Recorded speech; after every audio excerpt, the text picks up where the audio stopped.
Hello student, welcome to my YouTube channel. Students, आप लोगों को यह जान के काफ़ी ज़्यादा खुशी होगी कि मैं कक्षा 5वीं की 8 पुस्तक पर्यावरण जो किताब है आपकी, उसका मैं पार्ट 23 का संपूर्ण सोल्यूशन लेके आ चुका हूं।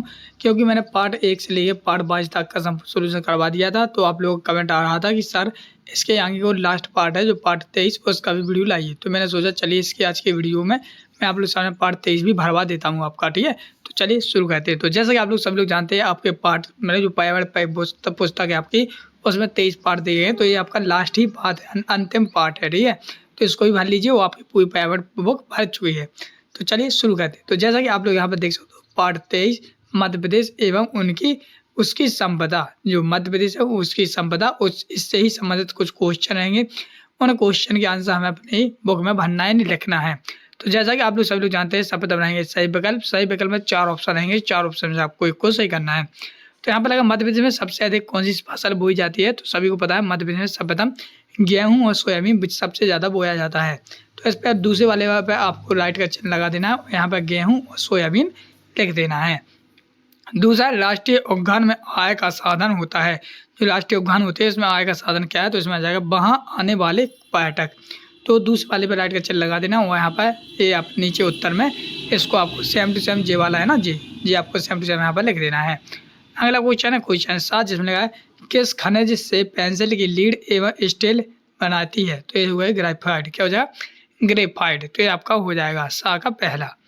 फिर इसके बाद आता है आपका नेक्स्ट, जिसमें लगा जिसमें लगा जगदीश ने इस वर्ष अक्टूबर नवंबर माह में अपने खेत में फसल बोई। मार्च अप्रैल माह में कटाई के लिए रबी तैयार हो जाएगी। ये फसल है कौन सी? जैसे मान लीजिए आपकी जान के बता दूं, अक्टूबर नवंबर में जो फसल बोई जाती है, मार्च अप्रैल में काटी जाती है, वो रबी की फसल होती है, रबी वाली। ठीक है, जिसमें आपके गेहूँ होता है, सरसों होता है, चना होते हैं। तो ये फसलें बोई जाती है जो रबी की फसल कहलाती है। तो इस प्रकार से आपको रबी की फसल पर राइट का चिन्ह लगा देना है और यहाँ पर रबी की फसल लिख देना है। फिर आ जाते हैं स्टूडेंट्स, आप लोग सामने रिक्त स्थानों की पूर्ति। तो यहाँ पर आपको रिक्त स्थान भरने हैं। तो पहले में लिखा है पठारों के बीच जगह कहलाती है, तो घाटी कहलाती है। जो पठारों के बीच में जो जगह दी जाती है उसे हम घाटी कहलाते हैं। ठीक है, पहले का आप लोग सामने यहाँ पर सरसों, यहाँ पर लिखना आपको सरसों की खली एवं भूसा विदेशों में बेचा जाता है। इससे हमारे प्रदेश को राजस्व के धन रूप से धन प्राप्त होता है। तो इस प्रकार से आप सामने यहाँ पर दूसरे वाले में सरसों भर देना है। तीसरा लगा जायद, तीसरे में लगे लोग जायद की फसल, किसकी? जायद की। यहाँ पर आपको जायद लिख देनी है। जी, जायद की फसल गर्मी के प्रारंभ में बोई जाती है और प्रारंभ के प्रारंभ में काटी जाती है। तो वर्षा के प्रारंभ में काटी जाती है, तो यहाँ पर जायद भर देंगे। चौथा लगा बालाघाट की खाने, यहाँ पर लिखना है खाने खदान तांबा उत्पादन के लिए प्रसिद्ध है। अगला आपके सामने 5वां, जिसमें लिखा है यह संकेत खनिज के लिए सही हीरा, तो इसमें आ जाएगा हीरा भर देना है यहाँ पर। तो हीरा का चिन्ह बना है डायमंड। ठीक है, हीरा लिख देना है। फिर लगा खेती के लिए पशुओं के मल मूत्र से क्या बनता है, तो खाद बनाई जाती है। तो जब लोग गोबर डाल देना खेतों में, तो ये क्या खाद ही बनता है। गोबर से क्या बनता है? खाद, जिससे अपनी खेती और ज़्यादा उपजाऊ होती है।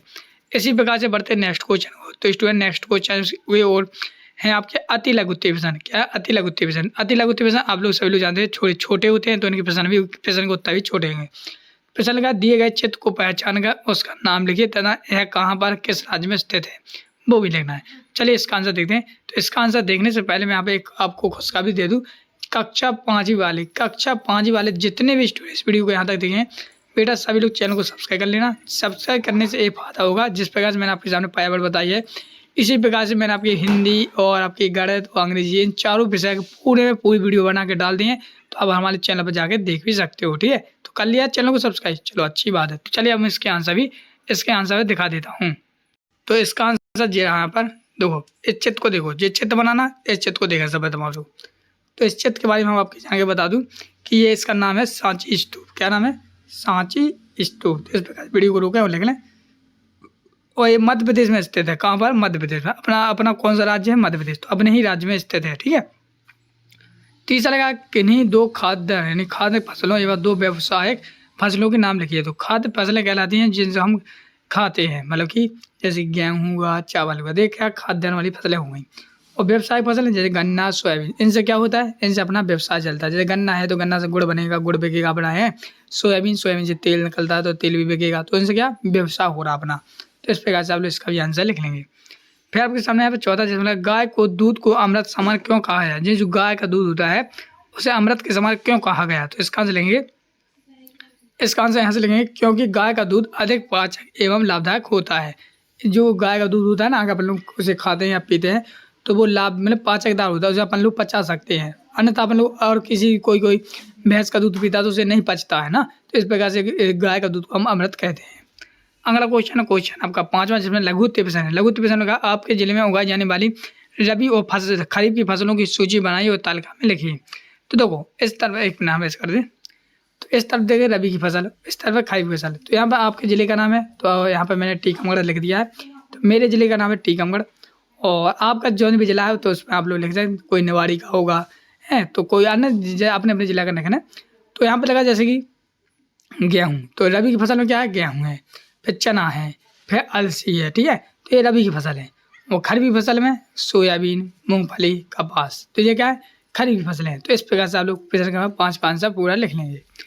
अगला प्रश्न क्रमांक 6, जिसमें लगा दी गई फसलों के उत्पादक जिलों के 2-2 नाम लिखिए, लिखकर प्रदेश के नक्शे निर्देश अनुसार रंगों से दर्शाइए। ठीक हो, अब इसको भी समझे पहले। जैसे यहाँ पर ये लिखा दो, यहाँ पर जैसे फसल का नाम, जैसे फसल का नाम है गेहूँ, उत्पादक जिला और रंग। जैसे यहाँ पर गेहूँ कहाँ पाया जाता है? तो सीहोर जिले में पाया जाता है, छतरपुर जिला में। और रंग कैसा? नारंगी। तो नारंगी आप जहाँ पर आपको सीहोर में और छतरपुर में नारंगी रंग भर देना है। सरसों, मुरैना, शहडोल जिसका रंग पीला रहेगा। कपास, उज्जैन और खरगोन जिसका रंग काला। शिवपुरी और टीकमगढ़ में क्या पाया जाता है? मूँगफली। तो इस प्रकार से देखो, इस प्रकार से आपको जी भर देना है। मूँगफली, सोयाबीन, नीमच, राजगढ़। तो यहाँ पर जो जिले दिए मैंने जिले बनाए तो उनको ऐसे ही रंग भर देना है। आया उस में लिखे, नहीं हो तो इतना लिख ले रही ऊपर का। चलिए अगला प्रश्न नंबर 7, जिसमें लगा खेती और पालतू पशुओं में परस्पर निर्भरता है, इस कथन के संबंध में अपने विचार लिखिए। चलिए हम इसका अपना विचार लिखते हैं। तो इसमें लगा है खेती से उत्पन्न गीला और सूखा चारा पालतू पशु खाते हैं। पालतू पशुओं से उत्पन्न अवशिष्ट खेती में खाद के रूप में प्रयुक्त होता है। तो खाद आ जाएगा यहाँ पर, दादा बनाना खाद, जो कि अपन लोग खाद डालते हैं ना खेतों में, तो इससे गोबर से ही बनता है। प्रश्न नंबर 8 में लिखा नीचे कुछ खनिजों के नाम तालिका में दिए गए हैं, उनका उपयोग किन कामों में किया जाता है? तालिका में लिखिए। तो जैसे लोहा लिखा है यहाँ पर, जी क्या लोहा? तो लोहा में लगा गेट, खिड़कियाँ, रेल की पटरियाँ आदि बनाने में, तो लोहा का उपयोग करते हैं। तांबा में बिजली के तार, बर्तन आदि बनाने में। सोना चांदी जेवर बनाने में। हीरा जेवर बनाने में। कोयला घरों व उद्योगों में। तो इस प्रकार से प्रश्न का 8 का आंसर हो जाएगा, जो कि आप इस प्रकार से पूरा लिख लेंगे।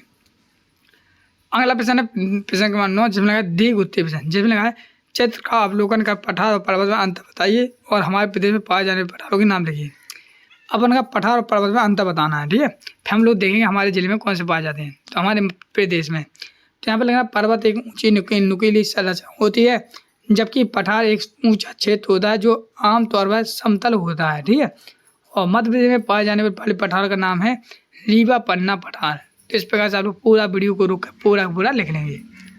फिर प्रश्न नंबर 10, जिसमें लिखा है कि संपदा सबसे क्या है आपके प्रदेश की कृषि संपदा एवं पशु संपदा के बारे में लिखिए।